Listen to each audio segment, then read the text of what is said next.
नमस्कार, मी अनवर मुल्ला. पाहूया आजची बातमी. नमस्कार, मी योगेश. सध्या इचलकरंजीमध्ये महानगरपालिकेच्या निवडणुकीची रणधुमाळी सुरू आहे आणि आपण सध्या प्रभाग क्रमांक 5 मधील शिवाजी पाटील हे उमेदवार आहेत, त्यांची संवाद साधणार आहोत. त्यांच्यासोबत आहेत जिल्हाध्यक्ष संजय चौगुले. जाणून घेऊया की नेमकं काय सांगतात याबद्दल. नमस्कार सर. नमस्कार, जय महाराष्ट्र. सर, सध्या आपण या प्रभाग क्रमांक 5 मध्ये शिवाजी पाटील सरांना उमेदवारी दिलाय. नेमकं कोणते राजकीय आणि संघटनात्मक तुम्ही विश्लेषण लावला या? शिवाजी हे स्वतः शिवसेनेच्या जी विंग आहे युवासेना, त्या युवासेनेचे जिल्हा प्रमुख म्हणून सध्या काम करत आहे. गेली अनेक वर्ष तरुणांचं संघटन या माध्यमातून पक्षासाठी त्यांचं चाललेलं आहे. याही पूर्वी त्यांनी एकदा निवडणुकी लढवलेली आहे. त्यामुळे त्यांना निवडणुकीचं तिकीट देत असताना त्यांचं कर्तृत्व हाच इथं महत्वाचा निकष इथं लागू करण्यात आला. गेल्या निवडणुकीत थोड्या फरकाने त्यांना हार पत्करावी लागली, तरी देखील त्यांना उमेदवारी दिली. काय सांगाल याबद्दल? निवडणुकीमध्ये हार जीती होत असते. खरं तर एक त्यावेळेला कवळं मिसोडं पुरलेला एक मुलगा ज्यानं त्यावेळेची शहरातली लक्षवेधी लढत घेतली होती आणि अगदी अत्यल्प मतात त्यावेळेला पराभव झाला होता. त्यामुळे निवडणुकीमध्ये आता तर 10 वर्षाचा त्याचा त्यानंतरचा जो काही प्रवास आहे, संघटना बांधणी आहे, त्यामुळे याचा त्याला नक्की फायदा होणार आणि यावेळेला शिवाजी नक्की सभागृहात जाणार ही खात्री आम्हाला पक्ष नेतृत्वालाही वाटते आणि त्यामुळे शिवाजीला उतरवण्याचा निर्णय त्यावेळेला पक्षप्रमुख उद्धवसाहेब ठाकरेंनी घेतलेला आहे. प्रभाग क्रमांक 5 मधील जे मतदार आहेत त्यांना जोडण्यासाठी नेमकी भूमिका काय आहे पक्षाची? खरं तर या प्रभागामध्ये शिवाजी बरोबर शिवाजीचे वडील किंवा आमचे सगळ्यांचेच मार्गदर्शक नेते आदरणीय संभाजी अण्णा हे अगदी शिवसेनेच्या स्थापनेपासून या प्रभागात काम करतात.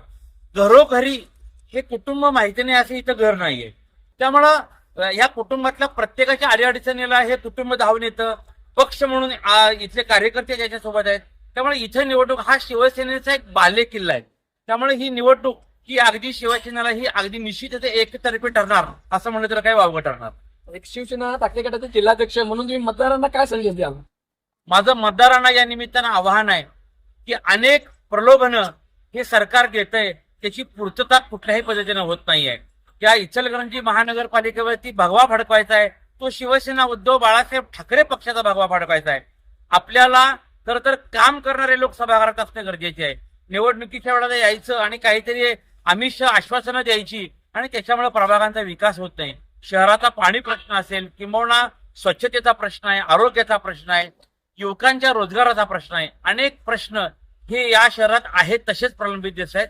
आणि मी या लोकांना माझं आव्हान आहे की शिवसेना उद्धव बाळासाहेब ठाकरे पक्षाचे जितके उमेदवार आहेत तितके आपण निवडून द्यावेत आणि या शहराला एक विकासाची नवीन दिशा द्यावी.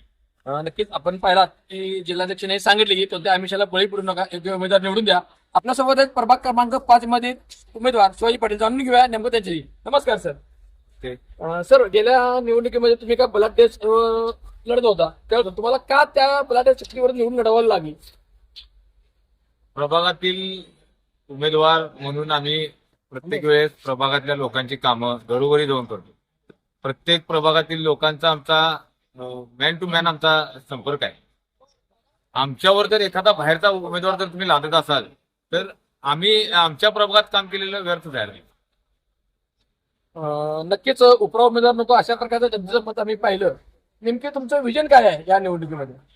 प्रभागाचा विकास हाच माझा ध्यास. या एका टॅगलाईन खाली मी गेली खूप वर्ष काम करतोय, प्रभागात काम करतोय. आता इथून पुढे प्रभागाचा मी सोळकुड पाणी योजनेची एक केस आहे माझ्यावर. सोळकुड पाणी योजनेच्या वेळेस मी आंदोलन केलेलं, सगळ्या युवा वर्गाला घेऊन आंदोलन केलेलं. आता आज पाण्याच्या प्रश्नासाठी कोण बोलतंय का? मुख्यमंत्री येतात आणि फक्त एवढंच सांगतात की पाणी देणार आहे. 5 वेळा मुख्यमंत्री येऊन सांगितलं की मी पाणी देणार आहे, पण पाण्याचा एकही थेंब सोळकुडचा अजून आलेला नाही. नक्कीच तुम्ही वेळोवेळी नागरिक सुविधासाठी पाठपुरावा केला, आंदोलने वगैरे सक्रिय आहात. लोक तुम्हाला मतदान का करतील असं मला वाटतंय? लोकांची कामं जी मी केलीत गेली 10 वर्ष किंवा त्याच्या आधीपासून, किंवा माझ्या वडिलांचा संपर्क, माझा संपर्क, आणि जे मी घरोघरी जाऊन प्रत्येकांना तुम्ही मी सांगण्यापेक्षा सगळ्या लोकांच्या प्रतिक्रिया घेतल्यानंतर तुम्हाला समजेल की मीच का पाहिजे त्यांना. नक्कीच. शेवटचा प्रश्न, तुम्ही मतदारांना काय संदेश द्याल? तुम्ही एक मत माझ्यासाठी आशीर्वाद रूपी द्या. पुढची 5 वर्ष मी तुमच्या दारोदारी आहे. नक्कीच आपण पाहिलात की एकनिष्ठ शिवसेनेचे कार्यकर्ते म्हणून ओळखले जाणारे पाटील कुटुंबीय या निवडणुकीत ताकदीने उतरले आहे आणि नेमके यांचा विजयी आहे अशा प्रकारचं वातावरण या ठिकाणी दिसत असून नक्कीच या ठिकाणी विजयाची खात्री बोलली जात आहे. कॅमेरामन अनवर मुलासह योगेश पांडव, इचलकरंजी.